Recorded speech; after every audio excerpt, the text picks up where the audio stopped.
সুপ্রিয় দর্শক মণ্ডলী, আসসালামু আলাইকুম। আমি মোহাম্মদ ইলিয়াস হুসাইন। ইলিয়াস ব্লগের পক্ষ থেকে সকলকে জানাই আন্তরিক সালাম।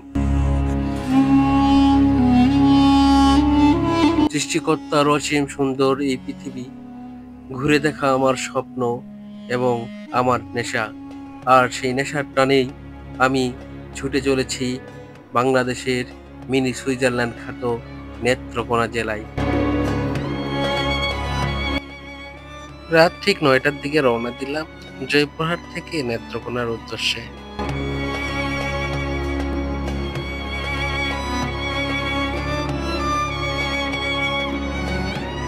আর সারা রাত পথ চলার পর সকাল ৬:৩০ ঘটিকায় আমরা পৌঁছে গেলাম কলমাকান্দা উপজেলায়। কলমাকান্দা থেকে পাঁচগাঁও যাওয়ার পথে প্রাকৃতিক যে সৌন্দর্য অনুভব করলাম তা মুখে বলার ভাষা রাখি না। আমরা বাস থেকে নামলাম। বাস থেকে নেমে রাস্তা একটু খারাপ, তো হেঁটে হেঁটে রওনা দিয়েছি।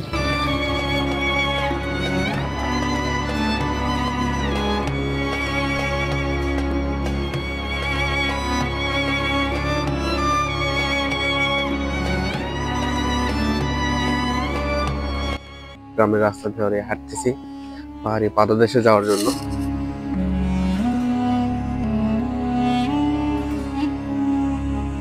মানে একটা সময় দেবে, তার মধ্যে স্থানীয় এক ভাই জানালেন যে এখানে যদি পাহাড়ে উঠতে হয় তাহলে অবশ্যই এখানে যে বর্ডার গার্ড আমাদের রয়েছে বা বিজিবি, তাদের অনুমতি ক্রমে আমাদের উপরে উঠতে হবে।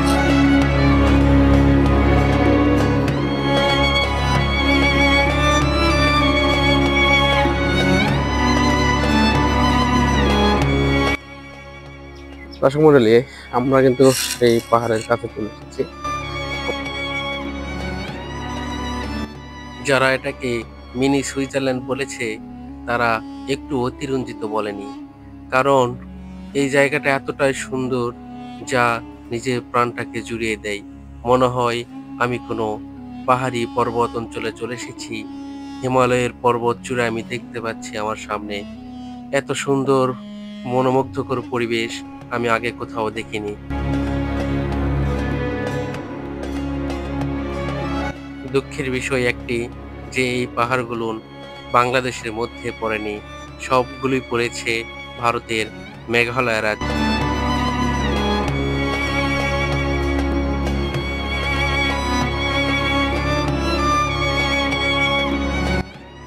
আপনি কোথা থেকে এসেছেন? জয়পুরহাট থেকে। কেমন লাগলো? আলহামদুলিল্লাহ, খুবই ভালো। তো উপরে উঠতে দিচ্ছে না? তাহলে ওঠা কি সম্পূর্ণ এখন নিষিদ্ধ নাকি?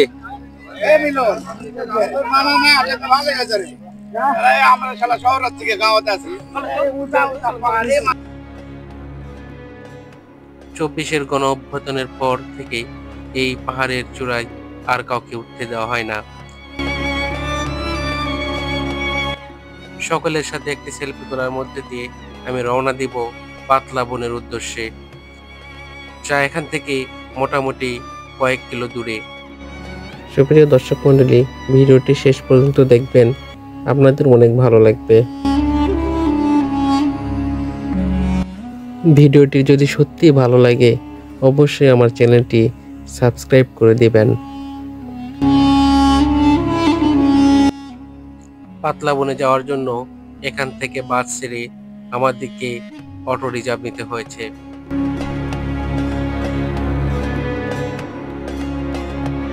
বাকি স্থানগুলো আমাদেরকে এই অটোতে করেই ঘুরে ঘুরে দেখতে হবে, কারণ এখানকার রাস্তাঘাট খুব ভালো না।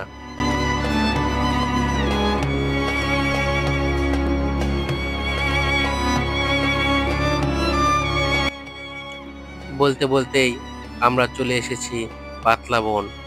আসলে পাতলা বন এখানে আসলে দেখতে পারবেন যে কিভাবে মানুষ এই নদী থেকে পাথর সংগ্রহ করে সেই পাথর আবার বাজারে বিক্রি করে, সেই দৃশ্য এখানে দেখতে পারবেন।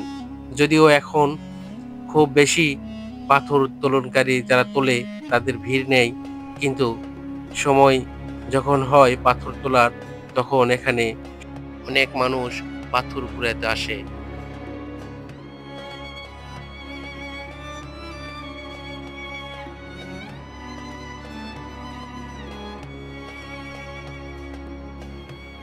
অনেকেই অনেক রকম মন্তব্য করে যে শুধু বালি আর পাহাড় ছাড়া তো আর কিছুই নাই, এখানে আবার দেখার কি রয়েছে। কিন্তু প্রকৃতি প্রেমীরাই বুঝবে এখানে কি রয়েছে। আমি এক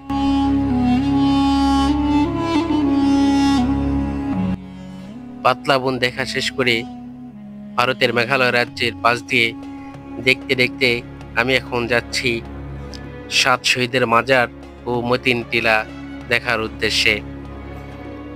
ইতিমধ্যেই পড়ে গেল একটি নদী, যে নদীর এক পাশে পানি টইটুম্বুর করতেছে আর অপর পাশে শুকনো।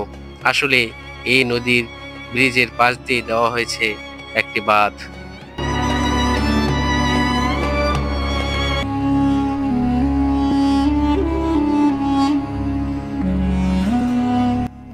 নদীর কূল ঘেঁষে চলতে চলতেই দেখা পেলাম ৭ শহীদের মাজার।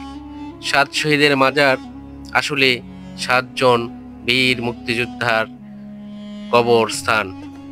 এখানে ৫ জন মুক্তিযোদ্ধা মুসলিম মুক্তিযোদ্ধা রয়েছে, আর রয়েছেন ২ জন হিন্দু ধর্মের মুক্তিযোদ্ধা।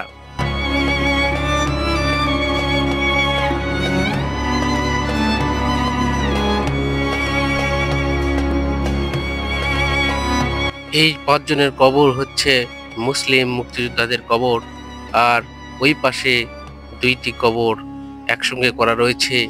এই ২ জন হচ্ছেন হিন্দু ২ ভাইয়ের কবর, যে ২ ভাই ছিলেন মুক্তিযোদ্ধা, যারা নিহত হয়েছিলেন পাক হানাদার বাহিনীর সাথে যুদ্ধ করে। অবাক করা বিষয় হচ্ছে এই মাজারের পর থেকেই কিন্তু বাংলাদেশের বর্ডার বা সীমানা শেষ।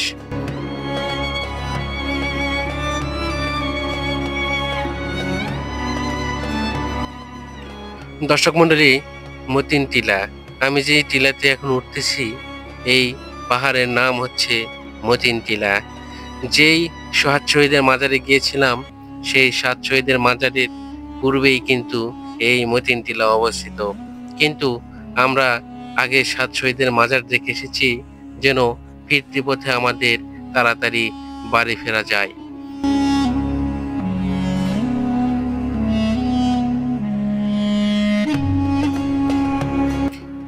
মতিন টিলা মাটি থেকে মোটামুটি ১৫০ থেকে ২০০ ফিট উপরে অবস্থিত।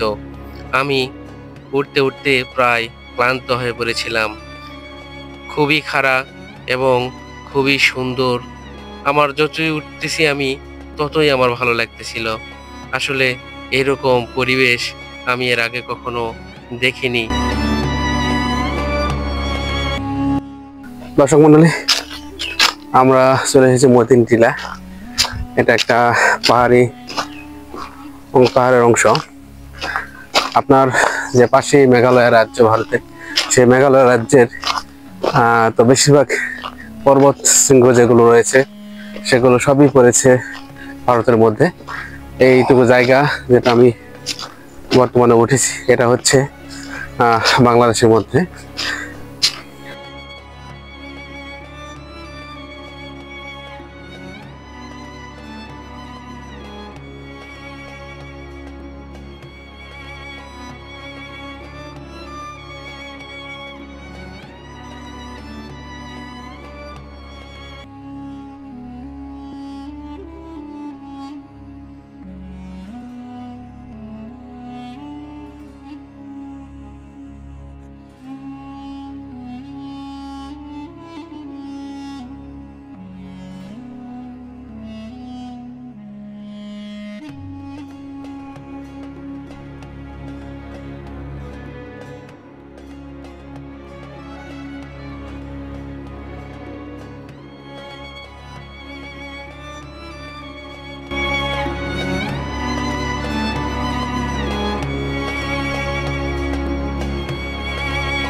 প্রায় 300 ফিট উপরে এত বড় পাথর দেখে আমি একটু অবাকই হলাম। কারণ এত উপরে এত বড় পাথর কিভাবে আসলো তা আসলেই আমার মনকে ভাবাচ্ছে। আর সেই সাথে আপনারা দূরে দেখতে পাচ্ছেন যে এই যে নিচু জায়গা, তারপরেই রয়েছে কিন্তু ভারতের মেঘালয় রাজ্য। এখান থেকে স্পষ্ট দেখা যাচ্ছে।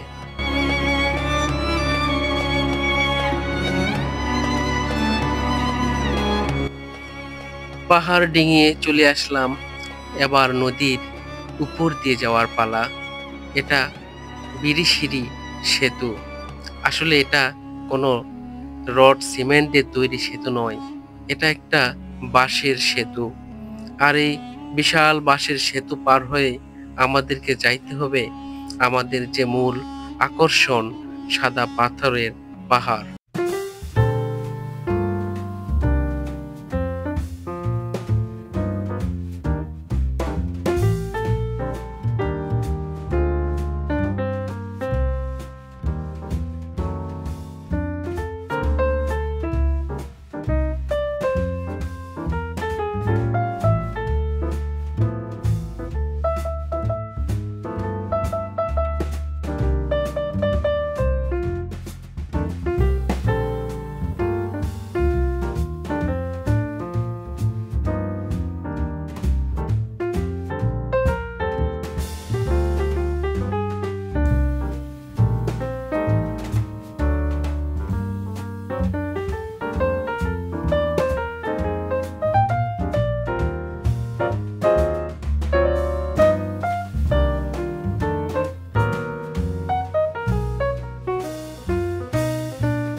জয়পুরহাট থেকে নেত্রকোনা ঘুরে যাইতে আমার সর্বমোট খরচ হয়েছে 2000 টাকা।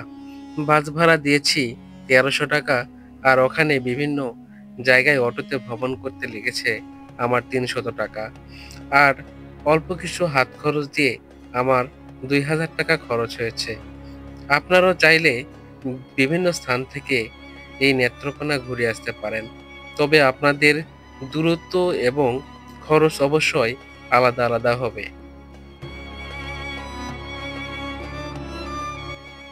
সুপ্রিয় দর্শক মণ্ডলী, আমার ভিডিওগুলো যদি ভালো লাগে অবশ্যই আমার চ্যানেলটি সাবস্ক্রাইব করবেন। আসসালামু আলাইকুম।